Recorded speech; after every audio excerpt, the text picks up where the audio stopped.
Over the last 2 days, the New York Giants have been hosting rookie minicamp. That is now finished. And on today's show, I'm going to point out the winners and the losers coming out of the 2-day camp. Before we do, though, make sure you are subscribed to the channel because when news happens, we get you guys a video as soon as possible. And Tom Downey, the fraud over at the Dallas Cowboys Report, he challenged me to another sub battle this month because we put him in the dirt in April. And to be honest with you, to start off May, they're kind of cooking us. So if you love the Giants, want free videos every day, but most importantly, you want to beat the Cowboys at everything, hit that sub button right now.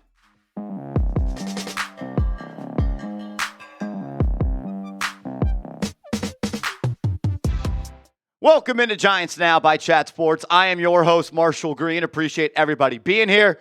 Can I get a let's go Knicks in the comment section? Big game today against the Boston Celtics. Hopefully they can move on to go up 3-0. 2-1 would also be cool. Also, if you love the Knicks, go subscribe to Knicks Now by Chat Sports.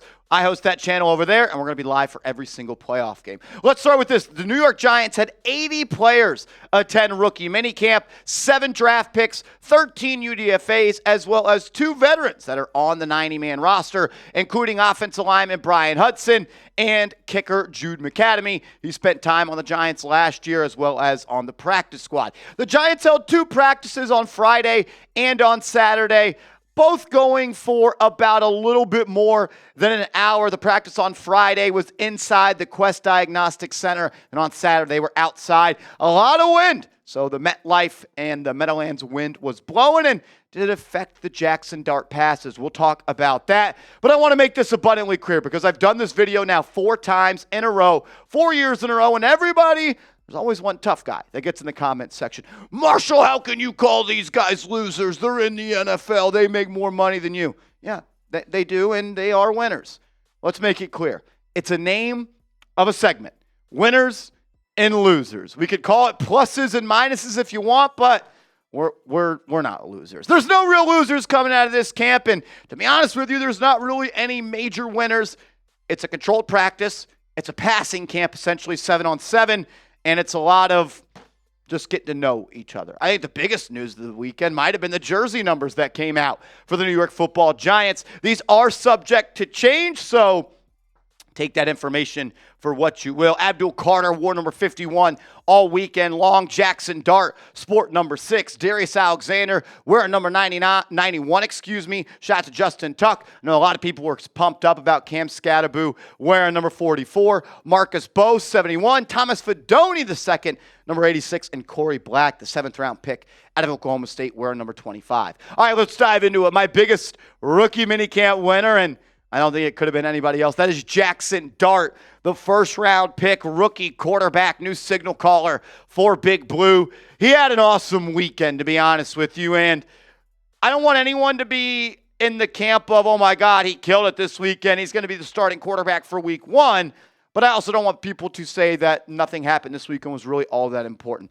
He looked good.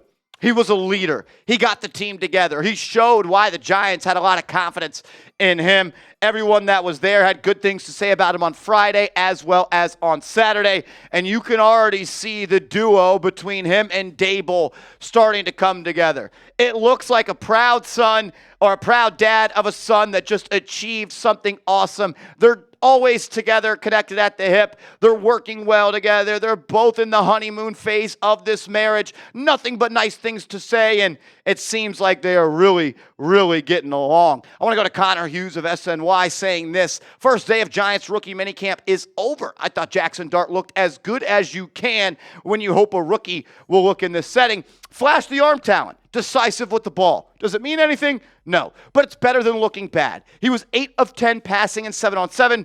2 incompletions. Both were 2 drops. 2 highlights on mid-range throws. You can go to my Twitter at @MarshallGreen_, and I've got some highlights over there. For day 2, Connor Hughes saying this. Quarterback Jaxson Dart finished 7 of 13 passing today, with the highlight being a 45-yard touchdown on a go ball to Daquan Felton, the UDFA out of Virginia Tech. He was much better than the numbers indicate. 2 pretty clear defensive pass interferences, 1 drop. Wideout just missed 1 down the seam. Only 1 true miss, an underneath route that got tipped. Good day for the rookie in the win. So he looked good on Friday, and he looked good on Saturday. He looked so good on Friday, Pat Leonard of the New York Daily News took to Twitter and said, good luck keeping impressive rookie quarterback Jaxson Dart on the bench.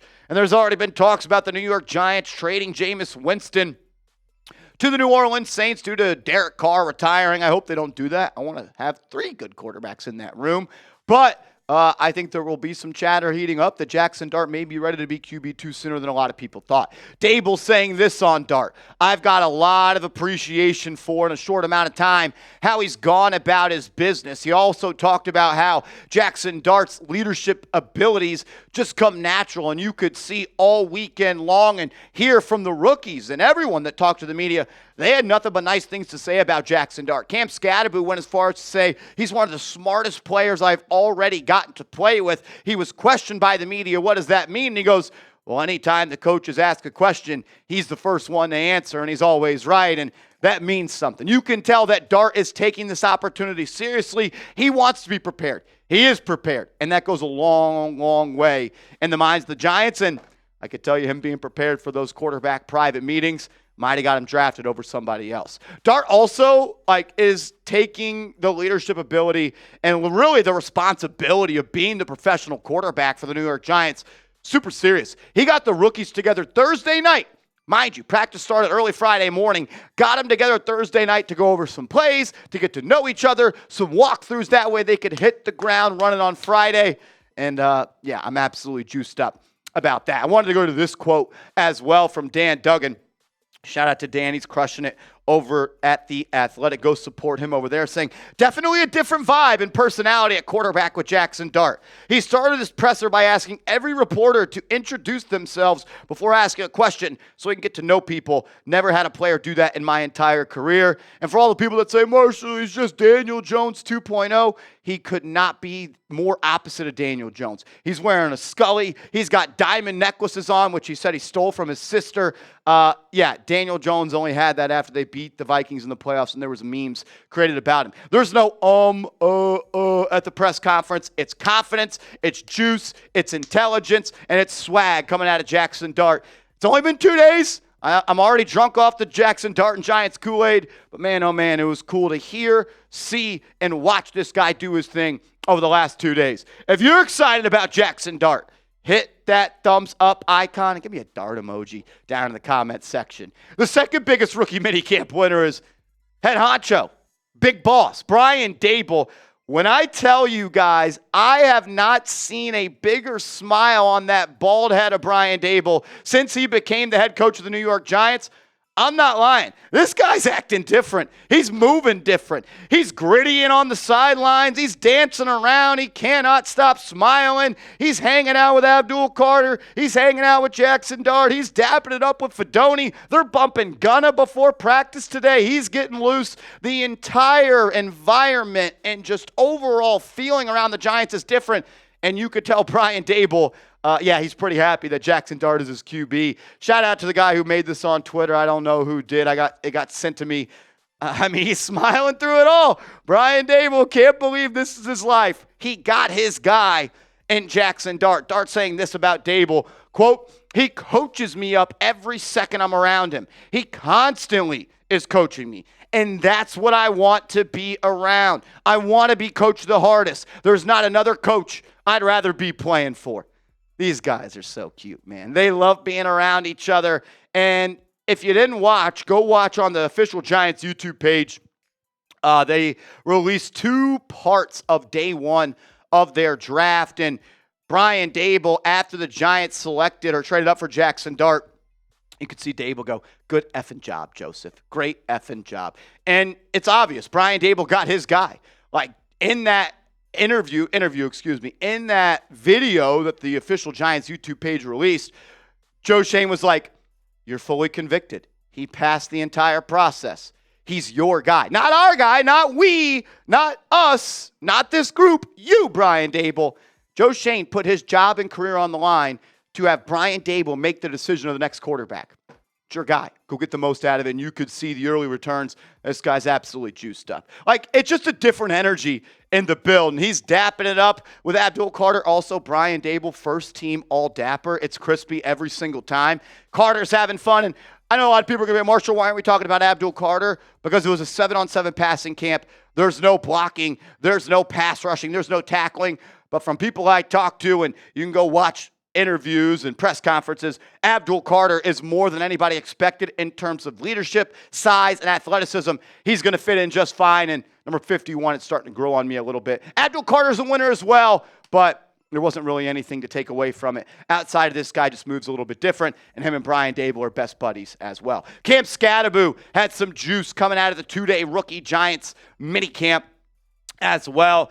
I thought he killed it at the press conference and at the media, and that's kind of what this is all about. They're getting to meet the media for the first time, putting on the cleats for the first time, as well as the Giants blue. But he made some strong impressions in front of the mic, as well as on the football field. Dan Duggan of The Athletic once again saying, my bold take, Camp Skattebo, for all his bruising rushing ability, will be the third down back. Tyrone Tracy has the wide receiver background, but he struggled with drops and pass pro as a rookie. Skattebo had major receiving production in college. He looks natural, and we talked about that on the video a couple of days ago. This guy is a fluid receiver. Soft hands, can create separation on option routes, puts a lot of pressures on linebackers to stick with him due to his start, stop, and change of direction ability. I think, as well as Dan Duggan, like I've previously said, he's going to be the third down back for this team. And he looked good on the field. He looked fluid. He looked athletic, but he also brought a swagger in front of the microphone saying, how many snaps in the NFL have you seen me play?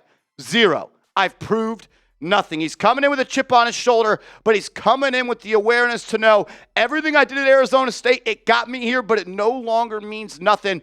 This dude is going to win over a lot of people in the building. I want to go back to this quote from Jeremy Fowler that we talked about on the show earlier this week. That's why you're all subscribed. I know you've already seen it, and this is going to be a redo for y'all. But if you're not subscribed, change it.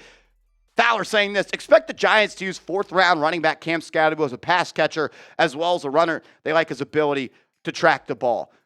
He's going to be great on passing downs on those little swing routes, but I don't want anyone to get it confused. He wants to run through a mother effer's face. Shout out to the Giants Nation show hosted by one of the GOATs, Bobby Skinner. Shout out to Bobby. He's crushing it over there. Quoting this interview saying, it feels good when you get in the end zone, but imagine running someone over and then running another person over and then getting in the end zone.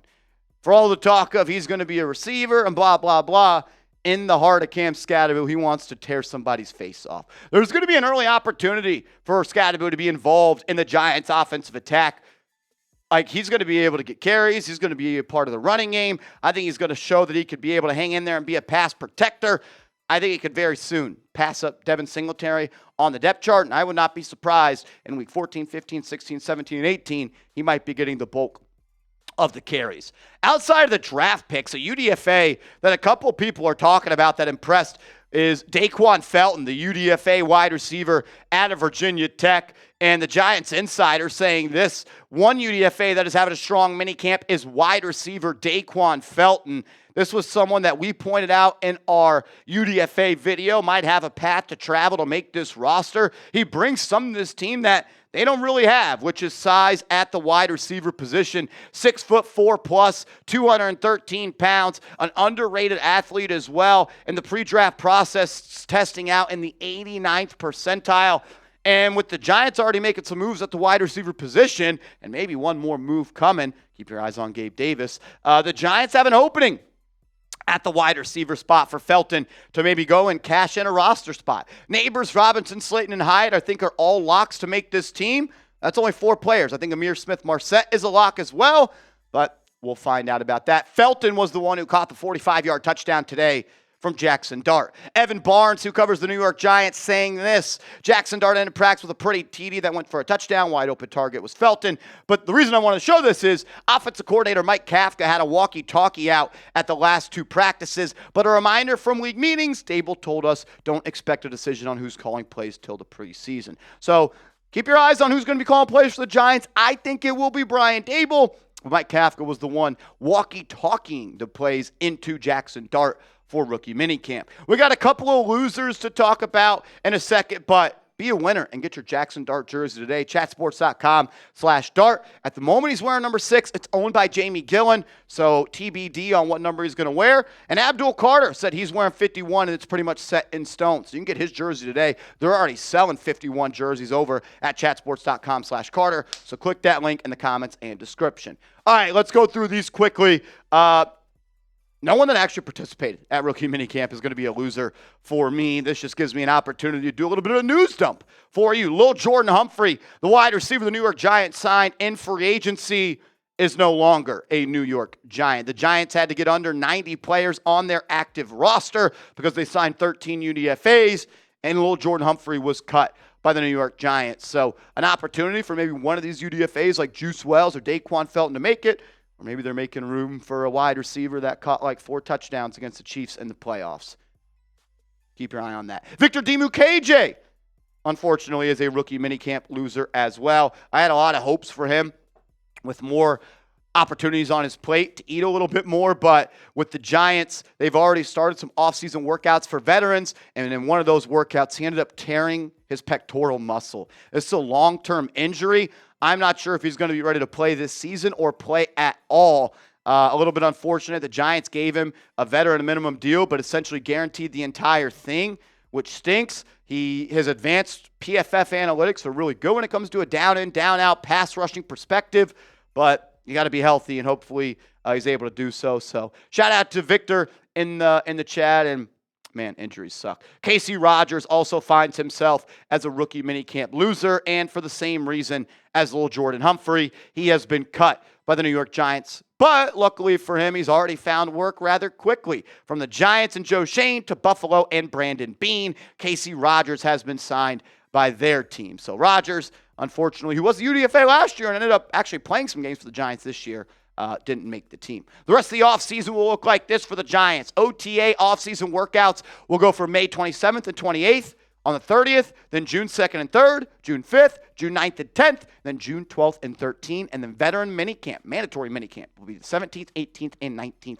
of June. So subscribe, turn those notifications on to stay in the loop. And make sure you are following me on social media. I'm on Twitter. I'm on Instagram, @MarshallGreen_. We'll see you later. Let's go Giants.